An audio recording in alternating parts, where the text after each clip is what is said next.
El ayer y hoy se funden en un solo espacio. Ya empieza la hora del museo. Identidad, cultura y el diario acontecer se mezclan para dar forma a un encuentro cotidiano con nuestra historia. La hora del museo, el programa del Museo Histórico Nacional, conducido por Rocío Muñoz.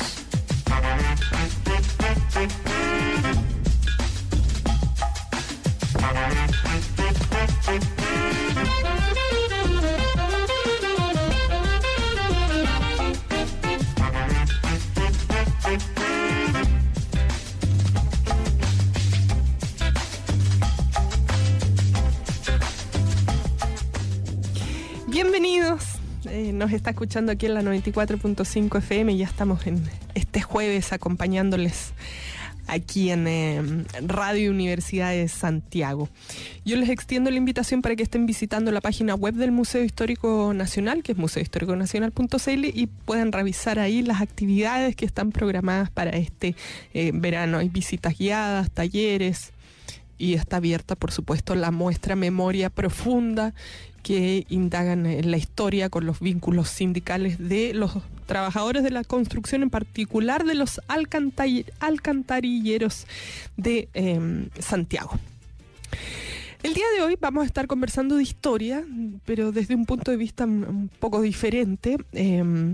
Nos van a acompañar Od Argús, ella es doctora en historia, investigadora Fondesit. También va a estar con nosotros Marta Soliva Sánchez, ella es doctora en conservación y restauración de bienes culturales.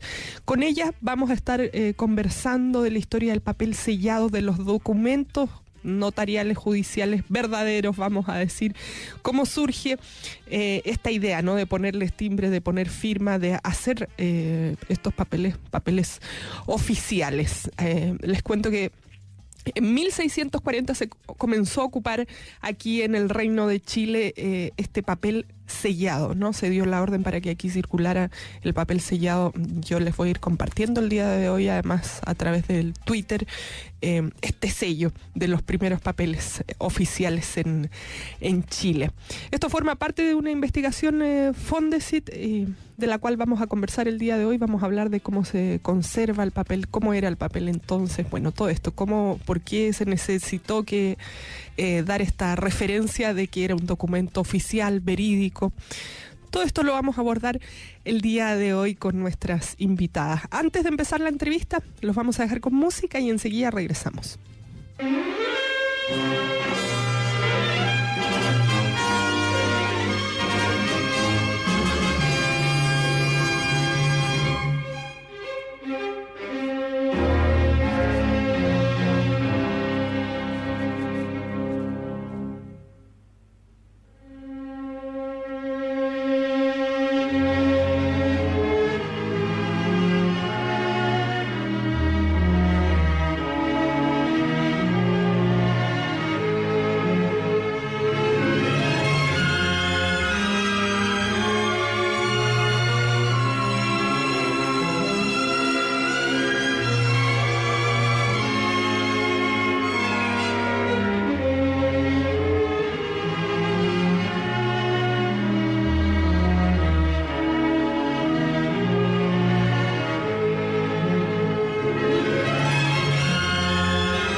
Ya están conmigo aquí en el estudio Od Argus. Ella, como les comentaba, es doctora en historia, es investigadora del proyecto Fondesit, del cual vamos a estar conversando el día de hoy. Está también con nosotros Marta Soliva Sánchez. Ella es doctora en conservación y restauración de bienes culturales. Vamos a estar hablando de papel el día de hoy, del papel sellado que se determina que comienza a usarse aquí en el Reino de Chile a partir de 1640. Vamos a adentrarnos en este mundo de los papeles sellados, filigranas, marcas de agua y todo ese papel que comienza a cambiar un poco este mundo, esta oficialidad de los documentos en papel. Bienvenida, Od. Marta, gracias por aceptar la invitación del Museo Histórico aquí en Radio USACH. Od, ¿cómo surge este proyecto Fondesit? Bueno, hoy día tenemos la visita además de Marta, que viene desde España. Va creciendo esta investigación, va uniendo, atando cabos además. Parte de una pregunta básica que me hice acerca de cómo trabajaban los escribanos, los antiguos notarios de Chile, y la pregunta era cómo se procuran papel, que es su soporte material básico. Y mis colegas tenían respuestas, pero no muy precisas. Y me enteré además que no había molinos papeleros en América. Entonces todo el papel estaba fabricado en Europa y venía en América, y pasando por Lima o Veracruz, México, y Lima y Chile. Entonces empecé a rastrear un poco los circuitos del papel y planteé el tema específicamente acerca del papel sellado, porque como era un estanco, hay mucha información en archivos. Era una renta del Estado, por lo tanto existe por ejemplo, archivos en contaduría mayor, archivos que permiten mantener una contabilidad de este producto y que permite tener harta información. Pero en realidad el proyecto va más allá del papel sellado y es acerca del papel en general y de su importancia en esta sociedad colonial que era la sociedad chilena de los siglos XVI a XIX. Y el año pasado, en 2016, tuve la suerte de participar del Congreso Internacional de Historiadores del Papel, que tuvo lugar en Valencia, en España, y de conocer a mucha gente que son historiadores del papel, que son profesionales del papel, que son encuadernadores y encuadernadoras, restauradores, conservadores, etcétera. Y ahí conocí a Marta Soliva, que es especialista en filigranas, y se me abrió otro mundo acerca de los papeles y de los diferentes objetos que se superponen en el papel. O sea, hay el papel, la fibra, viene el sello, en el caso del papel sellado, la escritura, la tinta, pero también la filigrana que está dentro del papel. Y ahí empecé a tratar de juntar todo eso y a alimentar el proyecto con eso, saliendo un poco de la historia fiscal, que es la historia usual del papel sellado. Claro. Vamos a buscar un contexto, porque son muchos temas y muchos mundos que a veces desconocemos, ¿no? Hoy día, además, estamos en una era tan digital que ya uno pide un certificado, no sé, el registro civil es digital. Vamos a volver a ese entonces, ¿no? ¿Cuándo se comienza a dejar registro escrito? Estamos hablando en esta América de la época colonial. Esta necesidad de establecer escritos, no sé si viene de antes, bueno, además después con la oficialidad de agregarles timbre, filigranas, que ya vamos a hablar en detalle de qué es eso también. Yo creo que desde siempre, porque incluso se cuenta que cuando llegó Pedro de Valdivia, llegó con un cura y un escribano. Incluso la llegada de Cristóbal Colón, hay un escribano. O sea, el hecho de que haya un profesional de la escritura al lado de todo forma parte de la historia del imperio español.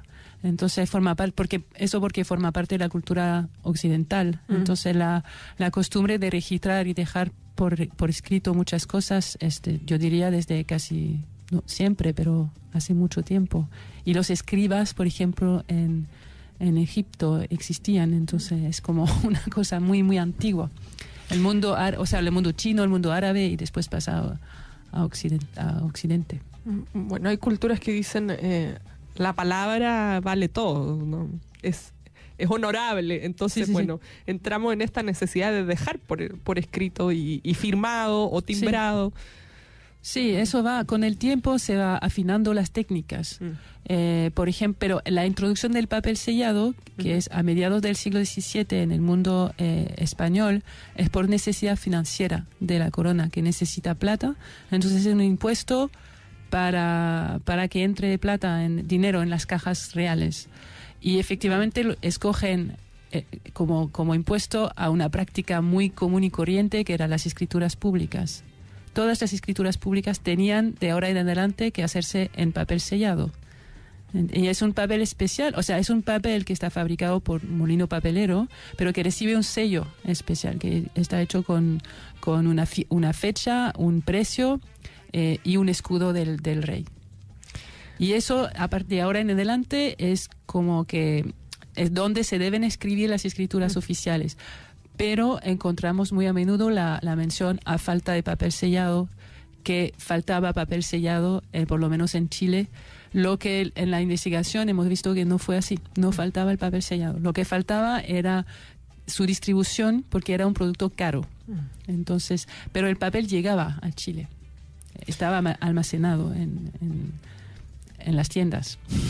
No había quien tuviera la plata para comprarlo. Eso, era caro y por lo tanto no estaba tan bien distribuido. Además, tal vez lo hablaremos, pero había 3 clases de sellos y las más usadas eran sello tercero y sello cuarto, y de esas clases sí llegaban a faltar porque no enviaban suficientemente. Pero la primera y la segunda no. Pero para desclasificar, es decir, para usar un papel de sello segundo como si fuera sello tercero o cuarto, era un trámite. Bueno, ahí quiero que nos expliques qué es el sello primero, segundo, tercero, cuarto. Y también, bueno, hablar de esta dimensión económica, que ingresos que empiezan a entrar, fisco, vamos a decir, por estos papeles, ¿no? Marta, tú estás del otro lado, desde donde se estaba produciendo este tipo de papel. Desde España, ¿cómo comienza a echarse a andar esta gran producción de papel que tenía que surtir no solo al Imperio Español, sino también venir acá a América? Claro, sí, el papel en España durante el siglo XVIII al principio también era escaso. Se producían los papeles en Italia, puesto que también faltaban recursos, no había dinero, tampoco el Estado incentivaba a los papeleros para que pudieran hacer el papel. Y con el cambio dinástico del siglo XVII con los Habsburgo y el XVIII con los Borbones, con la Ilustración, empezaron a incentivar esas fábricas para que se pudiesen hacer papel. Los más importantes a mitad del siglo XVIII fueron en Cataluña, el sector, podríamos decir, los molinos papeleros de Capellades, y después en la zona de Valencia, Castellón y Alicante. Pero también según los estudios que hemos estado llevando, aparte de incentivar también la fabricación de papel, también se empleaban papeles italianos. Era un poco, en el libro que estudié de la tesis doctoral, se vio que más del 60% del papel era papel italiano, frente al 40% que era papel español. En relación también a la hora de traerlo aquí a América, había un monopolio, ¿no? Que salía el papel, o sea, salía de Génova, y de Génova pasaba a Cádiz, y de Cádiz ya venía aquí. Pero a partir de 1765 empezaron a abrirse 2 puertos, como el puerto de Barcelona y el puerto de Alicante. Por eso también se pueden encontrar aquí las filigranas catalanas del sector de Capellades. ¿Qué tenía de particular este papel, o todo el papel, o en qué dimensiones se ocupaba papel? ¿Solo para los documentos oficiales? ¿Cómo era este mercado, este público que estaba necesitando de este papel que venía principalmente de Italia, que se producía allá? El papel se utilizaba habían distintos tipos de papeles, ¿no? Ahí también lo que ha comentado antes de que para el papel, por ejemplo, sellado se utilizaba un tipo de papel. Y aunque a veces también se puede utilizar papel común. Sí, es el papel blanco, común. Sí, gracias. Papel blanco. Y también con respecto a la filigrana también se puede saber, no a lo mejor en todas, pero también era un símbolo de calidad del papel. Bueno, yo les hacía la pregunta cuando estábamos en la canción, pero ¿qué es la filigrana? La filigrana es un símbolo, una marca de identidad, como una marca intelectual de hoy en día, podríamos decir, de una persona. Empezaron a finales del siglo XIII a realizarse las filigranas. Se realizaron en Fabriano. En Italia. En Italia, gracias. Y ahí fue un cambio, ¿no? Porque aquí en España se producía papel hispanoárabe, que el papel era más grueso, más zorco, seguía más las fibras, no era tan refinado.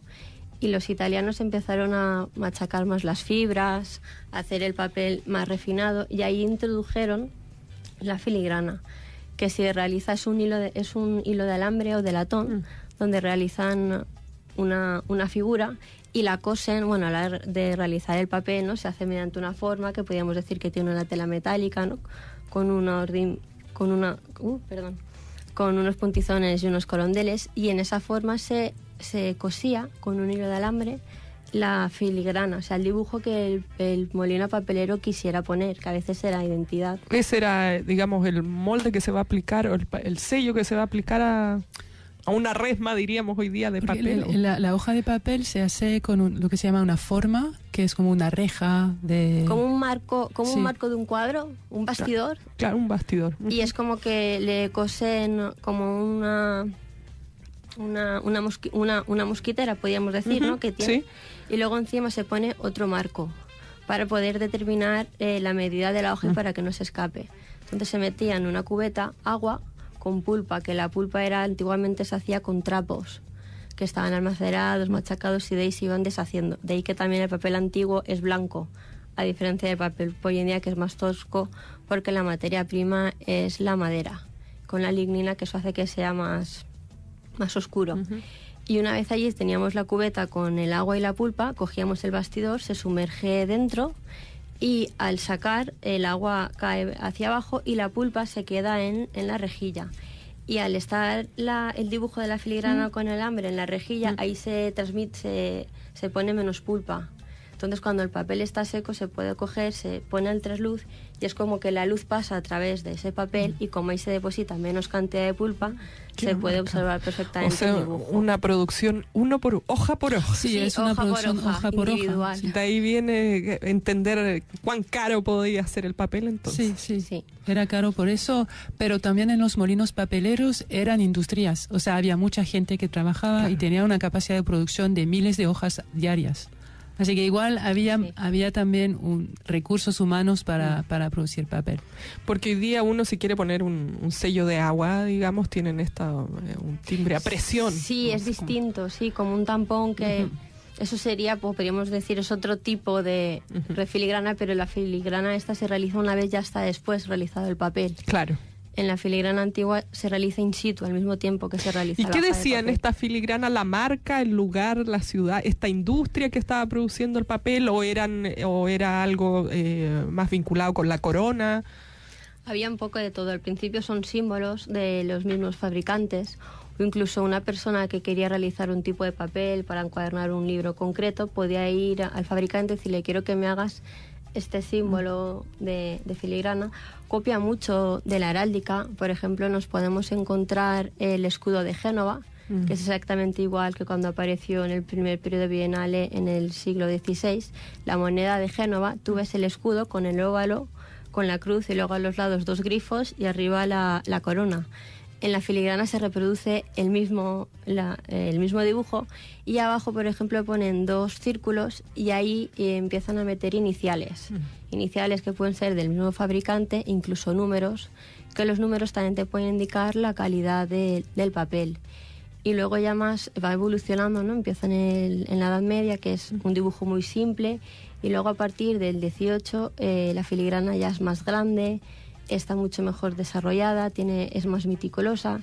En relación a la imprenta también influye, porque al principio vemos que son iniciales, después nos pueden indicar el nombre del fabricante, el lugar también a veces de donde se ha fabricado, y también juegan con distintas tipografías, como en la imprenta. Y nos podemos localizar en el mismo pliego de papel una filigrana a la izquierda o 2 filigranas, y pueden jugar en una zona, por ejemplo, a la izquierda, te pueden poner un escudo, a lo mejor también de la corona o de un escudo de religioso, y al lado derecho te puede poner la firma, la firma del papelero quien ha realizado, o el lugar de donde se ha realizado el papel.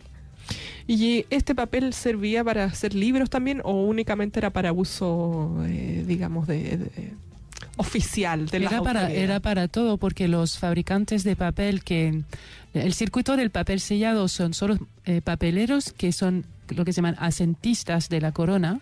En el caso de Capellades está bastante desarrollado, yo he encontrado contratos, entonces son asientos con la corona, pero el papel lo fabrican en los molinos y después, bueno, de hecho en España en los archivos notariales, por ejemplo, un montón de contratos con editores, con impresores que compran papel. Así que los mismos papeles pasaban o por la imprenta real para recibir el sello o iban para cualquier uso para armar libros. Ahora, el uso del papel como producto también se usaba porque por ejemplo, para fabricar naipes, también para fabricar cartuchos, se armaban los cartuchos con pólvora y papel, abanicos, juguetes y también la misma, digamos, el mismo producto que es el papel sirve para hacer cartón. Y de ahí el cartón, la cartulina, por ejemplo, para hacer botones. O sea que en realidad hay un libro de Nicholas Bass Baines que se llama Paper y que empieza diciendo que son casi 2.000 usos que se podría encontrar diferentes del papel. Así que... ¡Qué increíble! Bueno, hasta botones, bueno, cuántas cosas, ¿no? Creo que sigamos hablando de todo esto. Hay muchas preguntas que yo tengo en mente, porque claro, como te sucedió a ti, o que estabas desde un punto de vista más de lo judicial, te fuiste adentrando en el mundo del papel y es enorme, ¿no? Sí. Bueno, y por eso hoy día también aquí la presencia en Chile de Marta. Las quiero invitar a escuchar música. Vamos a hacer una pausa en esta conversación en que nos estamos adentrando en este mundo del papel a raíz de los usos del papel sellado, el papel oficial. Bueno, ¿de dónde salían estos papeles que ocupábamos aquí en América, ¿no? Vamos a ir entonces con la música. Ya regresamos en esta conversación el día de hoy con Marta Soliva Sánchez y con Od Argus, quienes nos están contando todo este mundo del papel sellado.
Ya nos conoces, en nuestra 6ª temporada seguimos juntos con los temas ciudadanos a los que te puedes sumar en nuestras redes sociales. Lo que te preocupa, lo que te interesa, la contingencia y entrevistas con líderes de opinión. Y por supuesto, la música que más te gusta.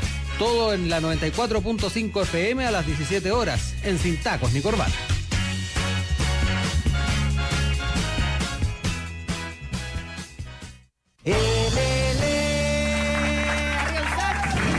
Desde el folclore hasta el rock. Desde el hip hop hasta el pop. Desde la cumbia hasta el jazz. ¡Que viva la escena! Somos Escena Viva, la mejor música en vivo en Radio Universidad de Santiago. Gracias. Radio USACH, ¡arriba! De lunes a viernes a las 19 horas con la 94.5 FM y en radiousach.cl. Hasta que amanezca y que siga la fiesta. Radio Universidad de Santiago. Todas las voces, todos los espacios. Tu radio universitaria. Cercana, con temas de interés cultural y ciudadano. 94.5 FM, 124 AM y www.radiousach.cl.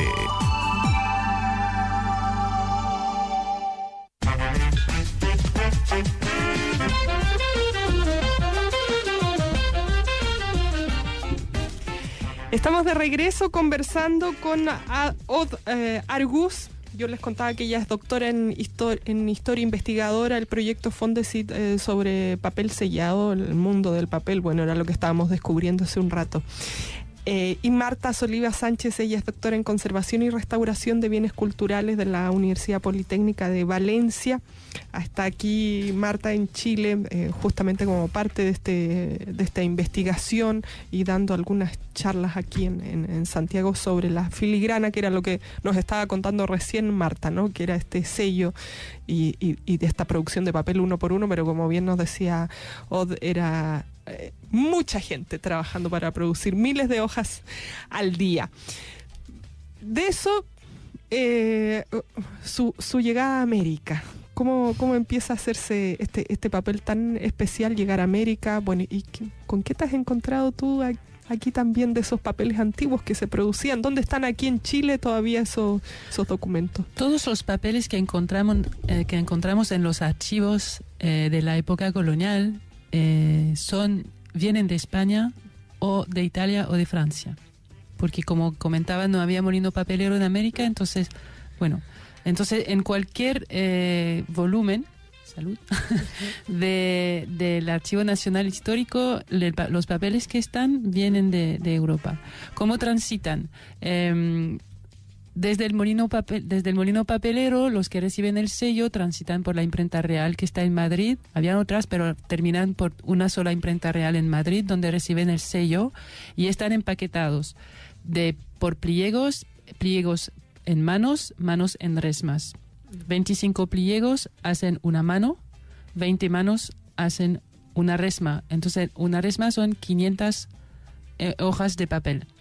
Como hoy en día, la medida 500 ha sobrevivido. Uh-huh. Después las resmas están empaquetadas en fardos o balones que están embreados y con arpilleras, y se hace así como bultos que se llevan hasta los puertos de embarque de los productos hacia América, que durante mucho tiempo ha sido Cádiz, pero después se abrieron otros puertos como La Coruña o efectivamente Alicante, Barcelona.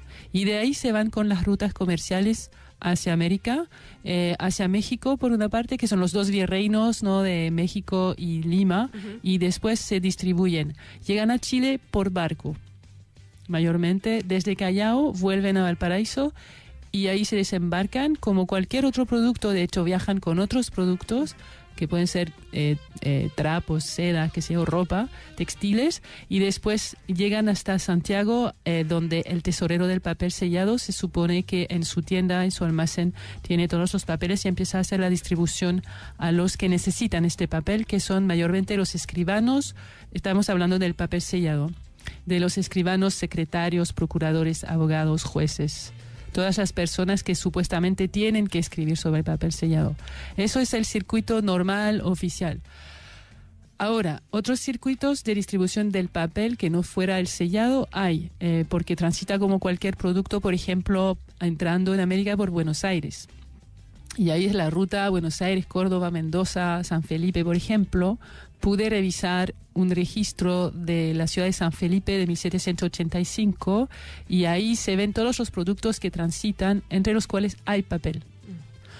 O papel para vender, obviamente, pero son en cantidades menores, o papeles de uso personal. Por ejemplo, una persona que se traslada de Europa a Chile pasando por este paso fronterizo, en el fondo entre el Virreinato de La Plata y Santiago, puede tener entre sus efectos personales papeles. Entonces, y otra vía sería la vía del contrabando, que queda por...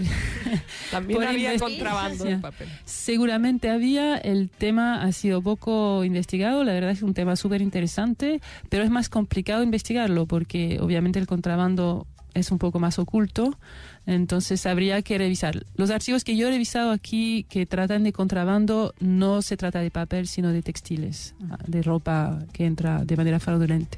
Todavía no he encontrado un dossier sobre papel. Sí, yo pensaba, ¿no? Si uno quiere escribir una carta sobre... necesita papel también para hacerlo.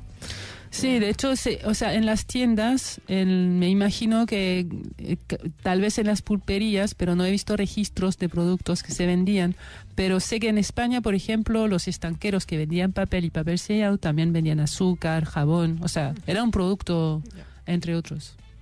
Digamos, de uso de alguna manera común o frecuente, ¿no? Lo complicado en América es que era un producto de monopolio. Entonces esa situación hasta fines del siglo XVIII hace que es un producto más raro, menos frecuente, más complicado, con circuitos protegidos. Entonces es como cada situación monopolística es particular. Me llamó la atención la figura que mencionaste de tesorero del papel. Sí, ese personaje es el encargado de la distribución y también de las cuentas. Había un juez del papel sellado, que era el oidor más antiguo de la Real Audiencia. Es un juez privativo que se encarga de todos los asuntos que tienen que ver con ese personaje que es el tesorero.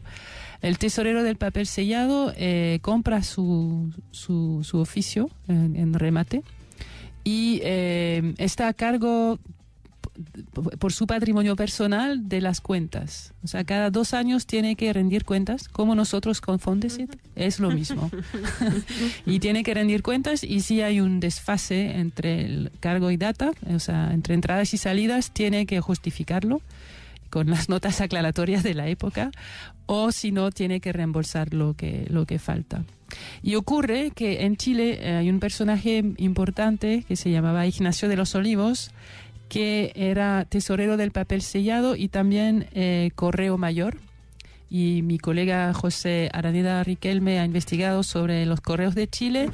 Se ha encontrado con ese personaje de mediados del siglo XVIII, que es un personaje que es hijo de comerciantes peruanos y que hace su fortuna, entre otras cosas, desarrollando este sistema de comunicación con los correos por un lado y con la distribución del papel sellado por el otro lado. O sea, tenía todo el negocio. Sí, y termina su carrera, se enfrenta a fines de los años 60 del siglo XVIII con un contador del rey, Silvestre García, que viene a Chile y que quiere verificar las cuentas y no le gustan las prácticas de Ignacio de los Olivos, que se enoja y que repone a remate su cargo diciendo, pues si es así, hace 30 años que me las ingenio para desarrollar esta distribución y pues entonces que la rematen a otros. Eso. Wow. Bueno, toda esta industria, me imagino que en Europa pasaría lo mismo, y además estas filigranas van de alguna manera marcando la calidad del papel. Una significaba que era un papel más caro. No respecto a lo mejor a que sea más caro o sea más barato, sino la materia prima, cómo está realizado ese papel, y de ahí que cuanto mejor esté realizado sea más caro. Tú nos decías que se podía hacer con trapos, por ejemplo, esta pulpa, sí. Pero me imagino habrá papeles más no sé qué se le puede poner al papel para que sea más caro. La materia prima, es decir, cogemos un lino, un algodón, que sea blanco, que sea, entre comillas, virgen. Si ya le empezamos a añadir, por ejemplo, otros aditivos, otros tipos de cola, otros tipos de carga, como que se va abaratando el producto, pero que la materia prima como que deja de lado de ser tan fuerte, ¿no? Tan potente. De ahí que también para hacer un papel más vasto se utiliza también menos materia prima. Entonces también se abarata mucho más el coste, pero a la hora de la durabilidad, de la conservación, es mucho peor, porque no tiene, podríamos decir, el original. Antiguamente eran trapos, o sea, la gente de las casas que utilizaba trapos de lino, de algodón, ropa, podríamos decir comúnmente, que a lo mejor ya no servía o que ya no querían, se llevaban a los molinos papeleros, donde allí se almacenaban y se tiraban bastantes días para que se deshaciese completamente. Realmente se pudre la materia prima, el trapo. Y de ahí se puede hacer esta pulpa para el papel. Y de ahí se puede hacer esta pulpa para el papel. A lo mejor también para atenderlo podríamos coger el papel de periódico, que es grueso, ¿no? Que es duro. Si lo hacemos a trozos y lo metemos dentro con agua y lo dejamos bastante tiempo, a lo mejor ponle 2 días, cuando tú coges la mano y insertas dentro de la cubeta, se te ha deshecho la materia, o sea, el periódico. Podríamos decir un símil, lo mismo que, a grosso modo, evidentemente, que como realizaban antiguamente el papel.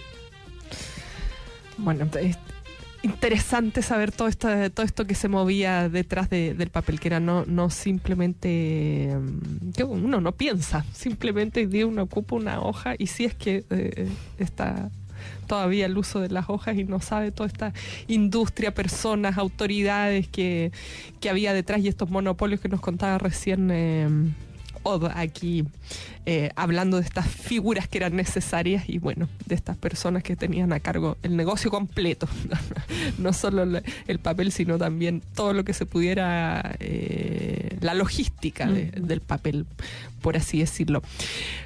Hoy día, ¿en qué están investigando? Eso te quería preguntar, Od, dentro de este Fondesit con la ayuda de Marta. ¿Qué están trabajando ustedes dos aquí? Todavía Marta no ha conocido el Archivo Nacional porque ha llegado hace solo 4 días. Pero la meta, efectivamente, una de las metas de este viaje es ir al archivo y hacer un levantamiento de filigranas en diferentes volúmenes de escribanos de Santiago que he escogido del siglo XVII y también un poco del siglo XVIII. La idea es tratar de ver efectivamente la secuencia con las filigranas, la secuencia de la estructura de estos volúmenes. Es decir, que yo pienso que podríamos ver qué tipo de papel se usaba para escribir, qué tipo de autos, o sea, vincular el sello con el tipo de actos notarial, con el tipo de papel. Y además viendo cómo se armaron los volúmenes de los escribanos. El tema es que aquí en Chile el Fondo Escribano de Santiago, como indica su nombre, no es un fondo de protocolos notariales, sino de escribanos de Santiago, lo que significa que hay varias escrituras que no solo son los protocolos. La sospecha que tengo es que hubo una alteración fuerte de este fondo a raíz de varios eventos, uno de los cuales podría ser la guerra de independencia, por ejemplo, con una manipulación de las escrituras, pero también una necesidad de usar el papel por la escasez en algún periodo, por ejemplo, para hacer cartuchos. Pero encontré también un expediente en el archivo de 1800 que me llamó muchísimo la atención de un escribano de Santiago. Se da cuenta de que varios de los protocolos que tenía en su oficina desaparecieron. Y se da cuenta de que es su empleado escribiente que lo vendía a un chocolatero para embalar chocolates. De ahí se arma un escándalo y visitan con el alguacil, que era como la policía, ¿no?, de la época, a visitar todas las tiendas de la ciudad para recoger todo el papel que finalmente se estaba así de otras oficinas también. Bueno, y hacen un acopio, que es la palabra que usan, con todos los papeles así de protocolos de hace 2 siglos atrás, etcétera, desarmados, desmembrados, y piden a otros escribanos para rearmar los volúmenes. Eso yo creo explicaría un poco el caos de este fondo, o digamos más bien dicho, su perfil particular, que también está mencionado por especialistas del siglo XIX que dicen está un poco caótico este fondo.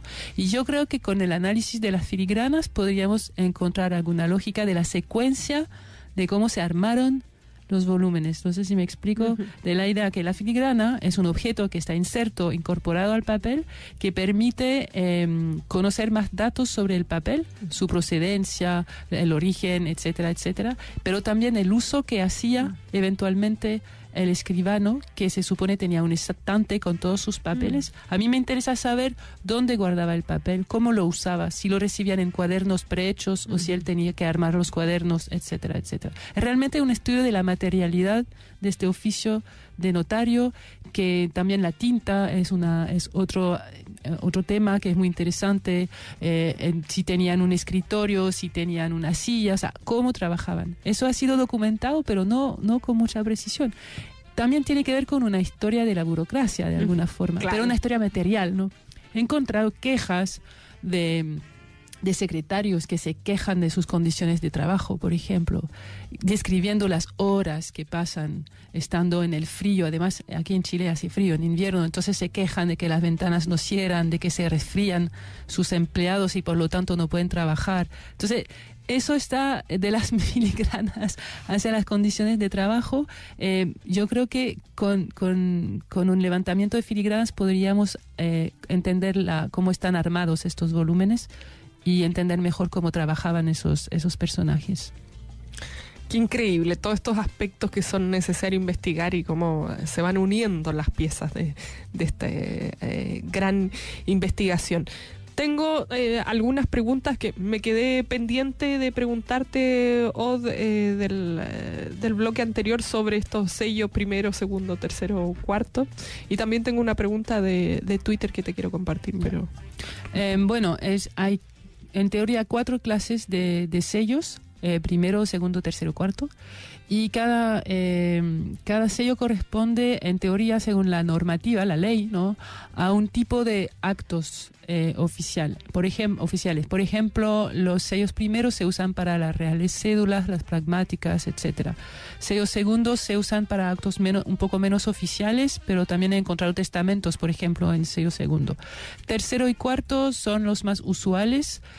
Tercero es el más usado por los notarios y escribanos para sus registros, sus protocolos, y el sello cuarto es el sello de la administración en general. Lo que sí pude ver analizando las cuentas de la Real Imprenta en Madrid, o sea que de hecho esa documentación está en el Archivo General de Simancas, ¿no?, es que en realidad los sellos tienen un vínculo con la calidad del papel. Es decir, que los fabricantes de papel fabrican un papel que llaman refinado y que se usa para el papel primero.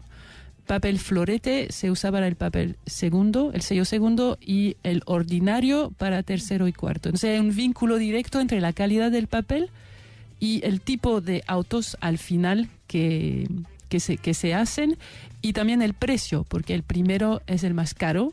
Y cuando uno se entera de todo eso, efectivamente, al tocar, o sea, con el tacto, sientes la diferencia entre el papel primero, el segundo, el tercero y el cuarto.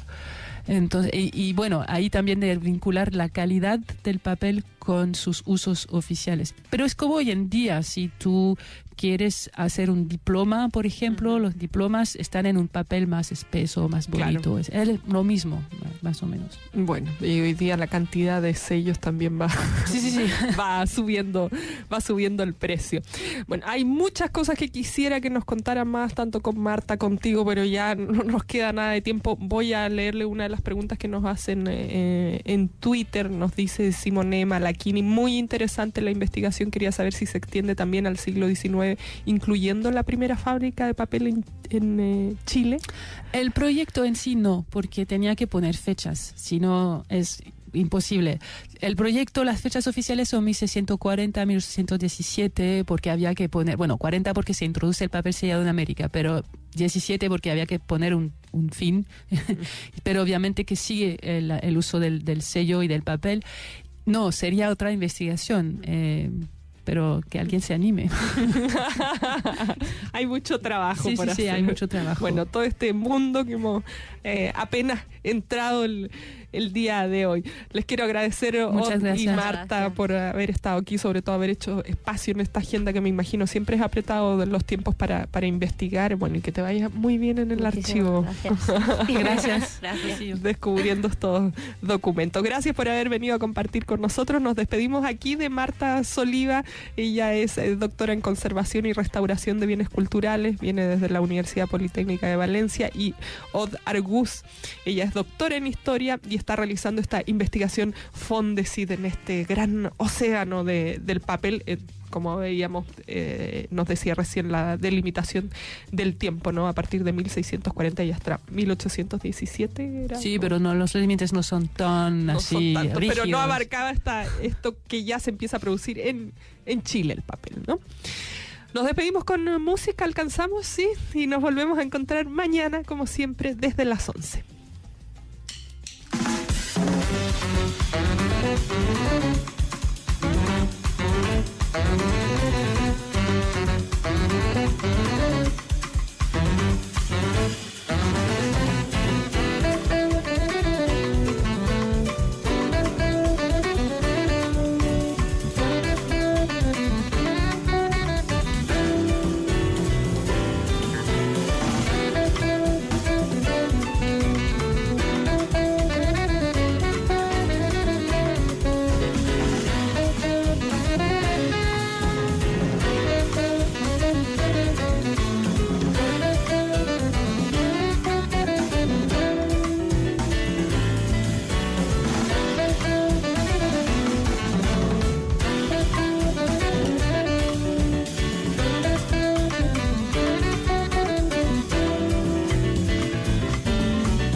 Esto fue La Hora del Museo, donde la historia se hace presente para darnos nuevas visiones y opiniones de la actualidad. El Museo Histórico Nacional y Rocío Muñoz te esperan de lunes a viernes a las 11 horas con nuevas voces y relatos.